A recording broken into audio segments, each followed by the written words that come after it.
Ladies and gentlemen, welcome back to Steady Focused.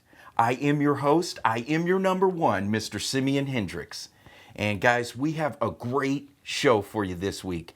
Help me welcome to the show Mr. Tyler Babin from New York City. He's a videographer and editor for Gary Vaynerchuk's The DailyVee.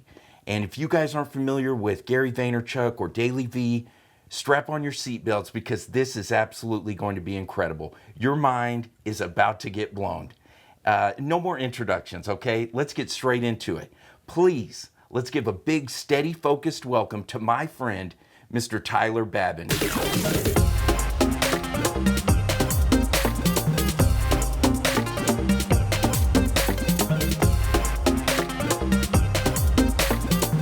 What's up, Tyler? Hey, Simeon, how's it going? Man, it is going phenomenal. It's a great day.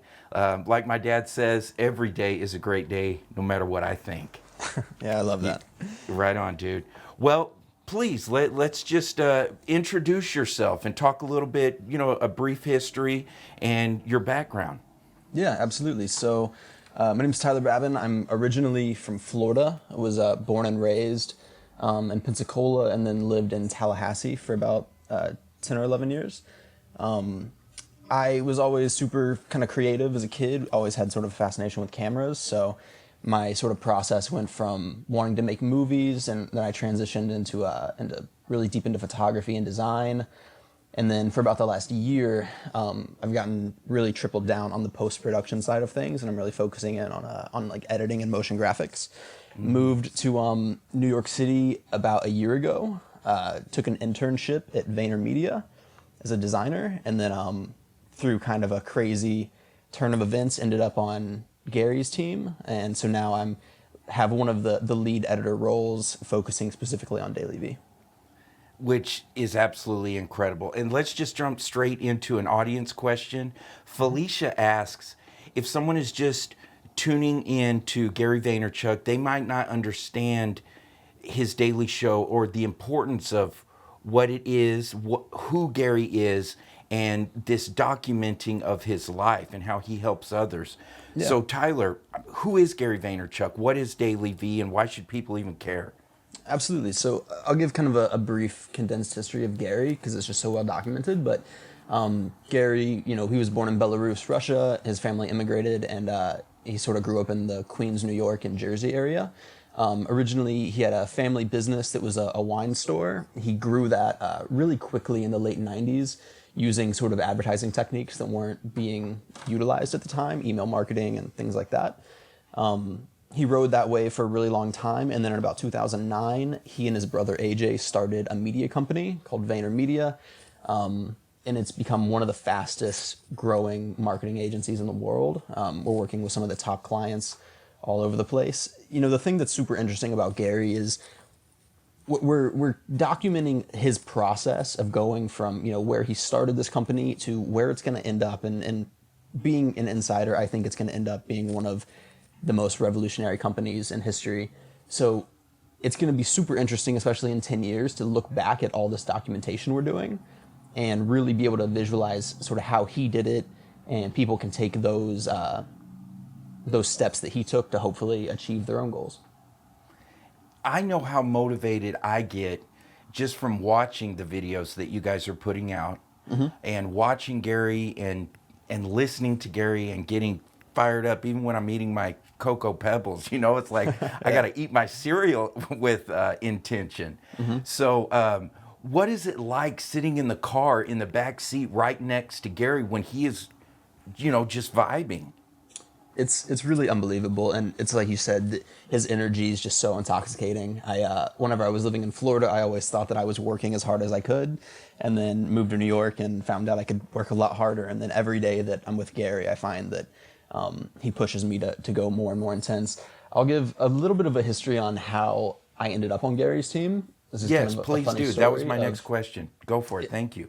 So I had been a really big fan of Gary's. For a long time, I was following all of his sort of online traffic. I knew that I wanted to try and develop some sort of relationship with him, and I figured the best way of doing that was to get a job at VaynerMedia. So I left school and ended up getting the first internship I could find at Vayner. I worked there for a few months, and towards the end of it, I hadn't really had a chance to talk to Gary yet, so I just sent him a direct email and told him that I was an intern, that it had been a really amazing trip, and I'd love to sort of sit down and chat with him for a little bit.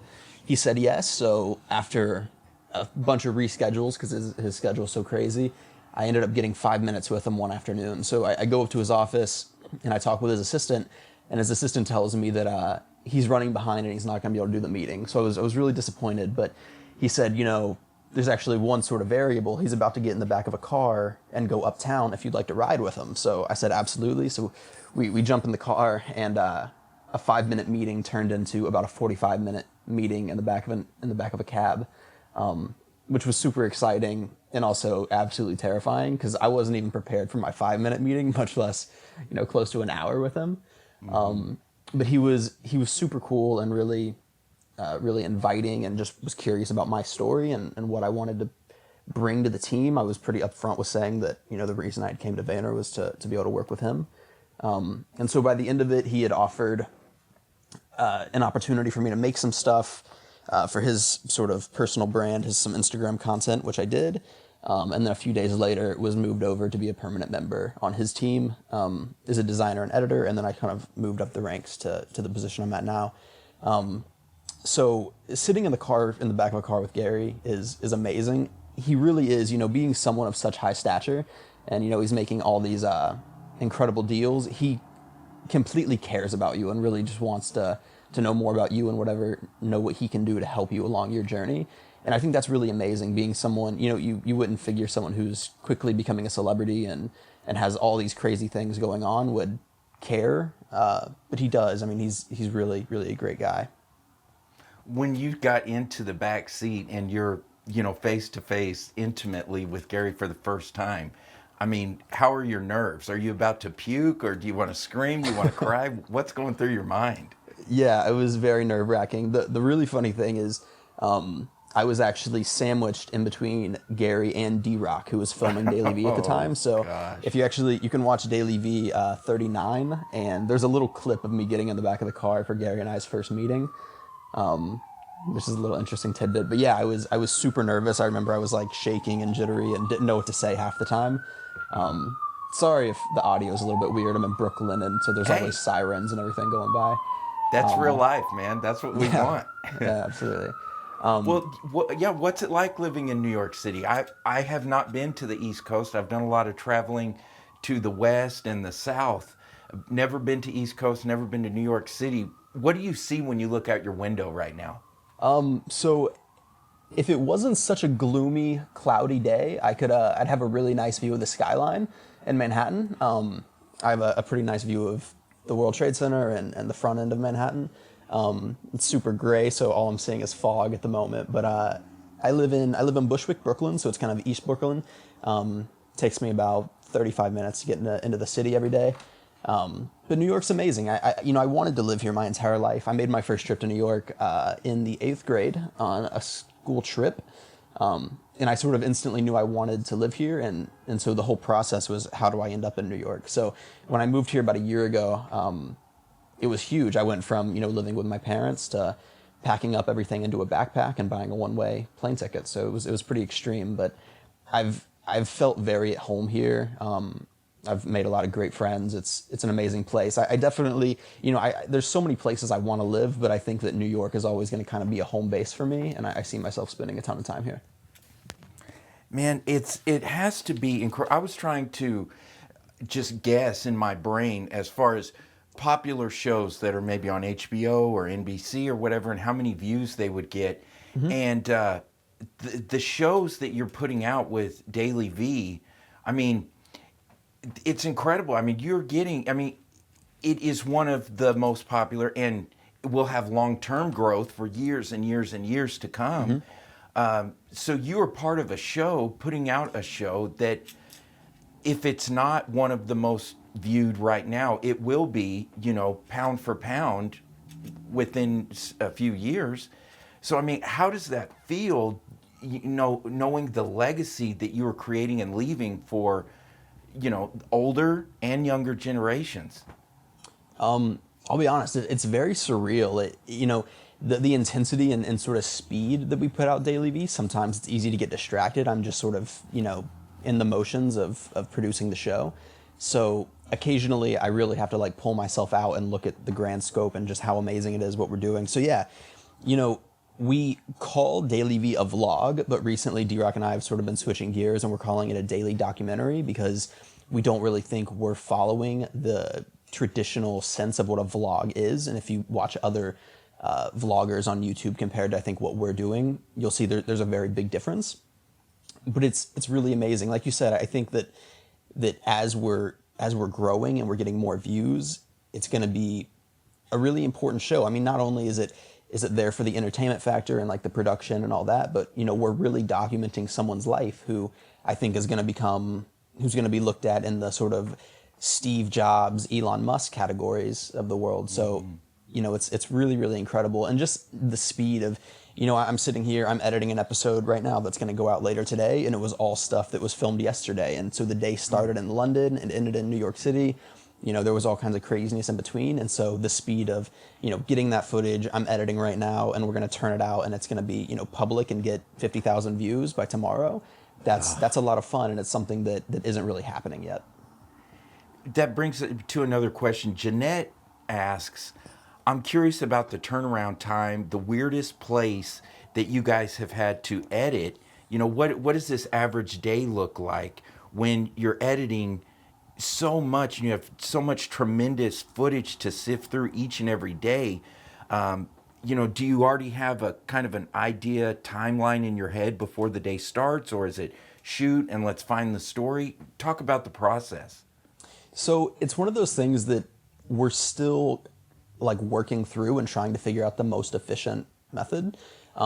Essentially, for me, what happens is I'll kind of work backwards. Usually around 9 o'clock at night is whenever D-Rock gives me all the footage, if he's shooting that day. So by about 9 o'clock at night, I have all the footage from the day and I'm going to start watching because I'm spending the majority of the chunk of my day editing the previous day.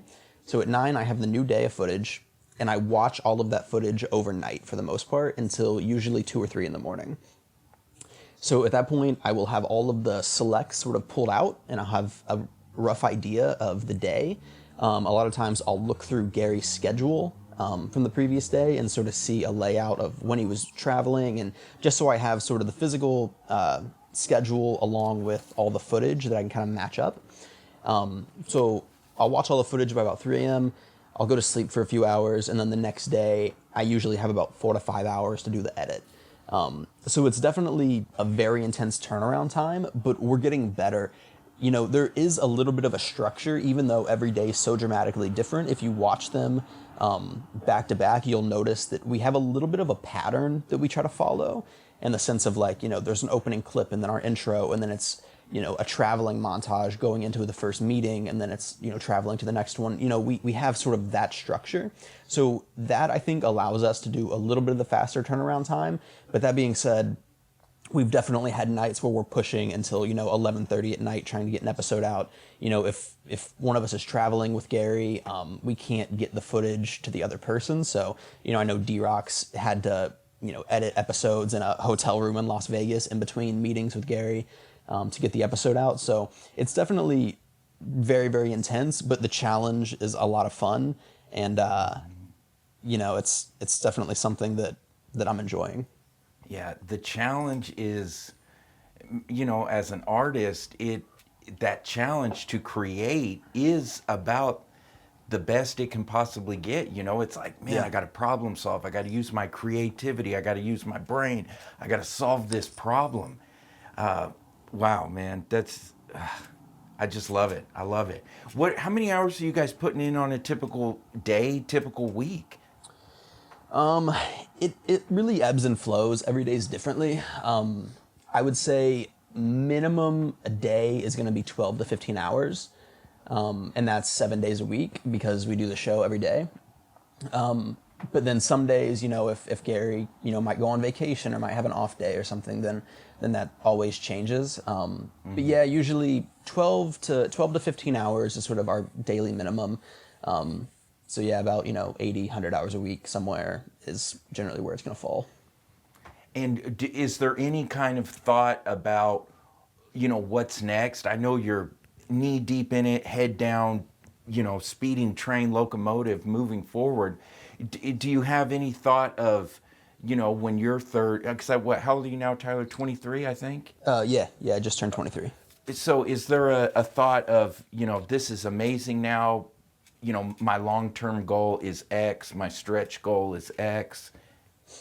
Yeah, so, it's funny if I just look at, the last year and how much my life has changed and what Gary's going through and how different things are going to be a year from now.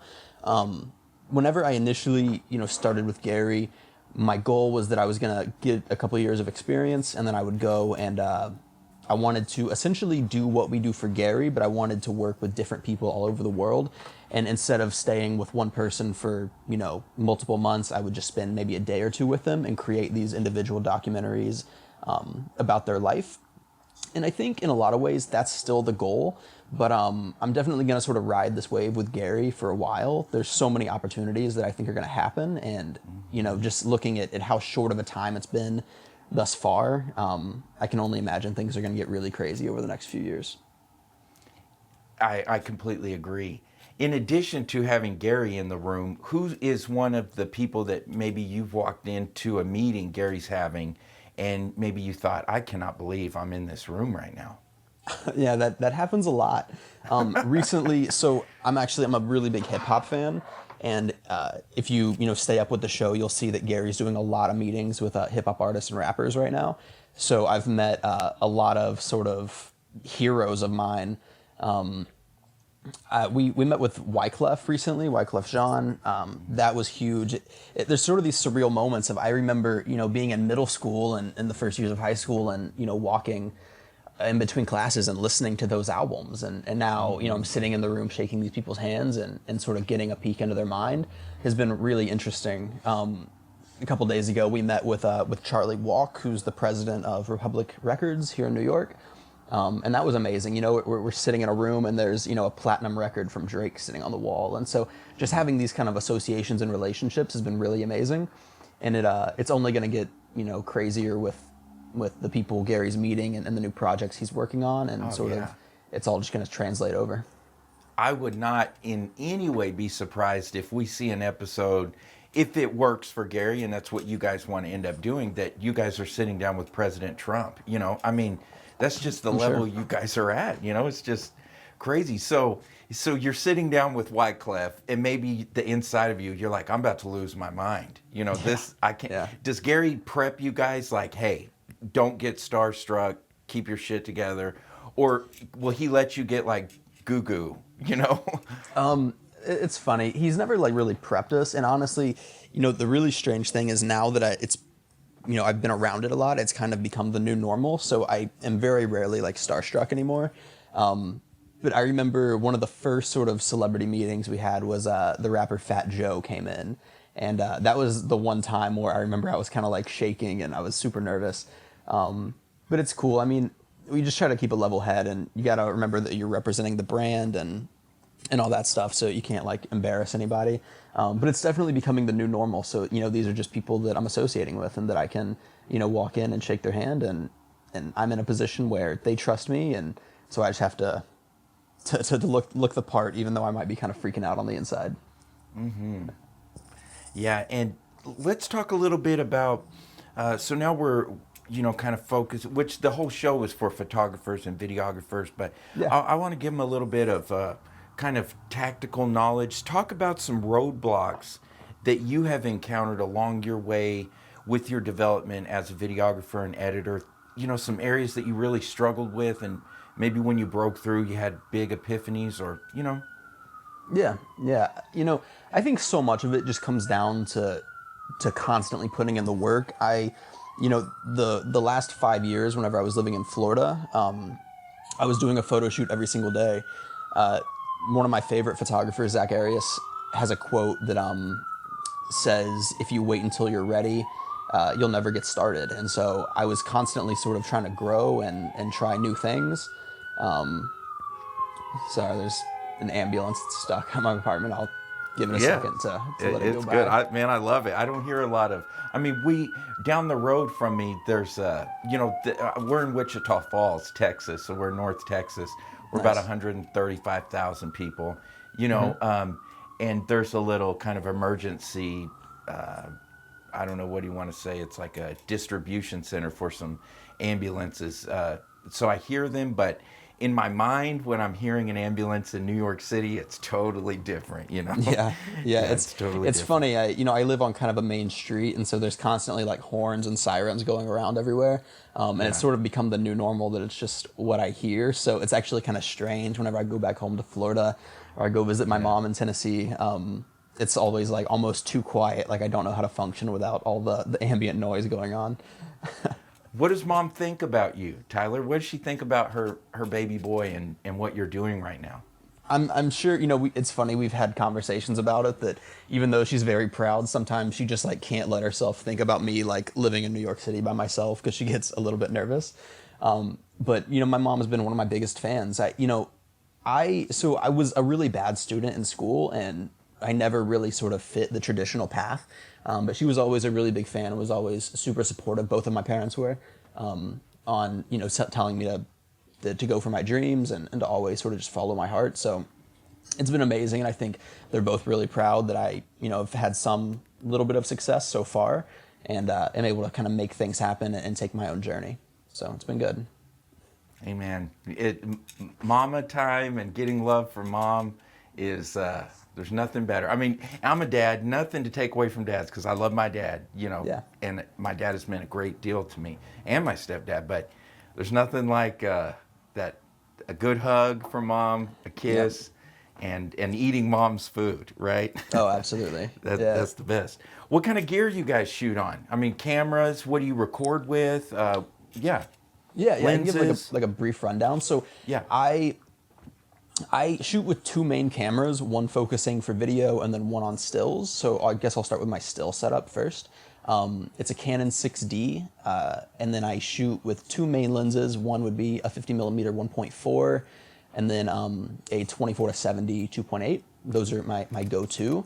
I experimented a lot with like telephoto stuff. I used to, when I was living in Florida, I was focusing more in fashion. And so I was shooting a lot with like a 70-200 because I liked the compression on the long end. But being in New York, I've noticed that I'm transitioning to shooting a lot more wide angle stuff because I'm shooting a lot more of the city and things like that. So I'm really enjoying the 50 and the 24-70.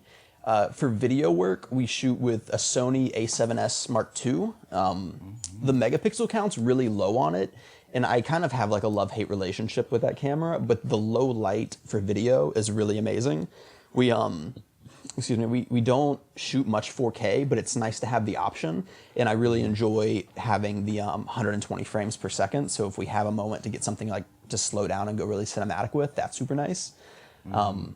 And then I usually shoot the same two lenses on the Sony as well, using a Metabones adapter, which is cool because we get an extra stop of light with the Metabones. The only issue is you only have manual focus at that point, which can be a little bit of a hindrance, but since it's focusing on video, it's not too big of a deal. Though I'm really excited about experimenting with some of the new Sony G series lenses. Those things look really amazing. So those are our main two camera setups, and then we use a Sennheiser wireless lav mic, which is really nice. We just got the new ones with like rechargeable batteries, so we can get through most of the day on one charge. They've got really nice range, and it's like really crystal clear, and we can record audio directly into the camera, which is super nice. Best piece of advice you've ever received, Tyler? Am I allowed to swear on this? Hell yeah, you are. Okay, all right, cool. The best piece of advice I think I've ever gotten was from Gary, and it was on our very first meeting. And, after we sort of had this discussion, there was a moment of silence. And so I looked at him and I said, I'm 22 years old. I was 22 at the time. And I said, what's one really good piece of advice? And he said, don't fuck up the opportunity I'm about to give you. And so that's something that I remind myself of every single day. But the biggest thing that I think other people can take is is you can always be the hardest working person in the room. You know, there's always going to be someone who's more talented or has better gear or anything like that. But the one, you know, variable you can control is you can always be the hardest working person in the room. So, you know, when I was an intern, I was the first one in and last one out every single day, which I think got me noticed. And the biggest thing is just don't get comfortable. Always be the hardest working person in the room, because that person's very, very rarely going to lose. Jackie asks, how does Gary keep the employees at VaynerMedia motivated? You guys are doing so many different things, and you know, like you said, you'd worked there for a while before you even had the opportunity to get some FaceTime with Gary. So Yeah. there's got to be something more to it than just saying, hey, I'm working for Gary Vee. You know, like the people that are down in the trenches cranking out the client work, how does he keep them motivated? You know, I think the great thing about Vayner is Gary's really developed an amazing culture. You know, everything about working at Vayner is just, it's really great. You know, they keep a good atmosphere. Everyone's very happy for the most part. Everyone really likes their job. It's one of the few places I've been that, you know, we're becoming a very big company now. We've got, you know, 7 going on 800 people. And so, you know, there's a lot of people you don't know in the office now, but the great thing is that there's just this community vibe where you can introduce yourself to anyone.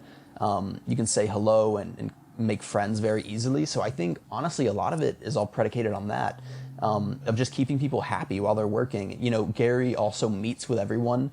As crazy as the schedule is, he has a 5-minute meeting with every new employee that comes in, and he really tries to reverse engineer what they want. So whether that's, you know, more money or more challenges or, you know, whatever may be on their list of goals, he tries to really do what he can to give that to them. And so I think that's the great thing, and that's what keeps everyone motivated, that there's always a place to go and always room to move.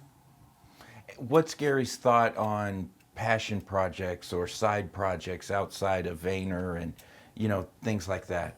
He's very big on them. You know, it's funny being editing all this video and being in the room sometimes with these meetings with one-on-one with the new employees. He's always open, and people might, you know, pitch him an idea or say this is their side project, and people can be as bold as to say, you know, this is my side hustle, and I plan on building it up, and then I'm going to leave Vayner and go work on this. And he will actually fully give them support and help, and I've seen him do some really amazing things with, you know, past employees that are trying to build up their own company.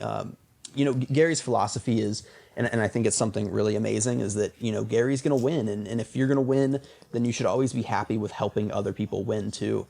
You know, just speaking from like personal experience, I don't have as much time for, you know, side projects and passion projects as what I would like.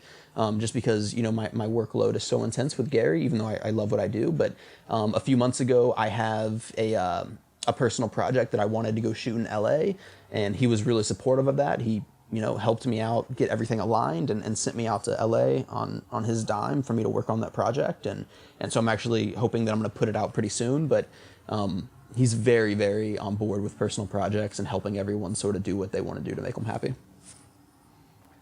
Tyler, there's someone listening right now who is extremely inspired, extremely motivated, very pumped up to hear you and hear this story.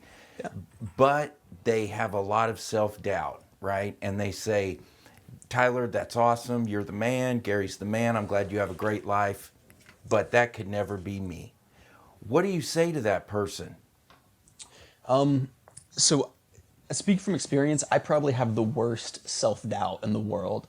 My phone background literally says, stop doubting yourself. It's something that I battle with every single day. And so, you know, and it's something that I've struggled. You know, I'm not really one for New Year's resolutions, but my goal for this year was that I wrote down I wanted to become my biggest fan. And I think that's so important, that you really have to figure out what you want to do and what's going to make you happy, and then start going for that, and to stop caring about what other people think. And I'm super empathetic to it, because it's a struggle. You know, I get it. For years growing up and not doing well in school, everyone kind of told me that I was a loser and that I wasn't going to be able to do a lot. And I had to get hyper focused on what I wanted and what was going to make me happy. And whenever you do that, and you just kind of try to block everything out and get really, really busy doing your thing, eventually you're going to break out. And once you start getting that traction, it's just going to kind of snowball, and you're going to get more and more movement on what you want to do and your thing. And eventually you'll get there. And I know it's super tough, but you just got to kind of do your best to push through it and stop caring about what people think, and just do the thing that's going to make you the happiest. Amen. And it's, you just have to accept the fear and go for it, right? And just say, absolutely. I'm worth it. I'm worth this. Yeah, one of my biggest things that I say is that, one of my biggest fears is that I never want to wonder what if. I spent years before I moved to New York saying that I was going to move to New York and talking about it. And there were so many ebbs and flows, and so many times where I felt like it wasn't going to happen. But whenever I finally just went for it and jumped and took that shot, it's been one of the biggest weights off my shoulders, because I'm never going to wonder what if. Like, what if I hadn't had moved to New York? What if I hadn't have gone for it and tried to chase the dream? I know what's going to happen. And so once you do it once you kind of break through that wall at least one time of like fear and self-doubt, and really just go for it, it becomes very, very easy to move forward after that. Tyler, you are the man, dude. This has just been so inspirational. I appreciate you so much for taking time, literally out of your day as you're editing right now, to come on and just share some inspiration and a vantage point of what it looks like from where you are along your journey here in life. So, Tyler, anything else you'd want to send out there to any of the listeners or the world, or, your mom, your dad, anybody? Well, I've always got to show Mom some love, and yeah, I'm sure she's going to listen to this and be my biggest fan about it. So love you, Mom. My biggest thing is kind of harping on what I just said. I just don't want people to be scared of going for it.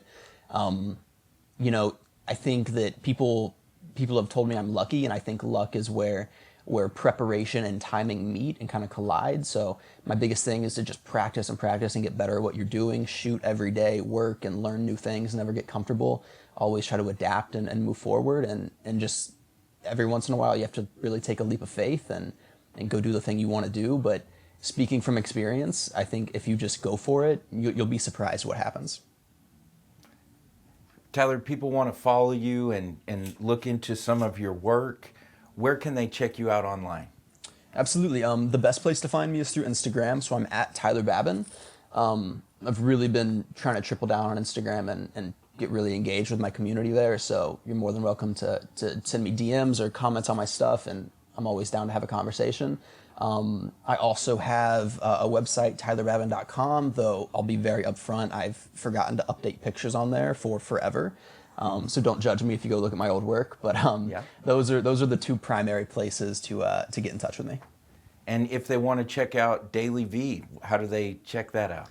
Absolutely. So you can either go to facebook.com/Gary or youtube.com/Gary Vaynerchuk.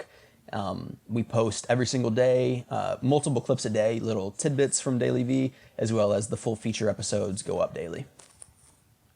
There it is, guys. Tyler, thank you so much for coming on.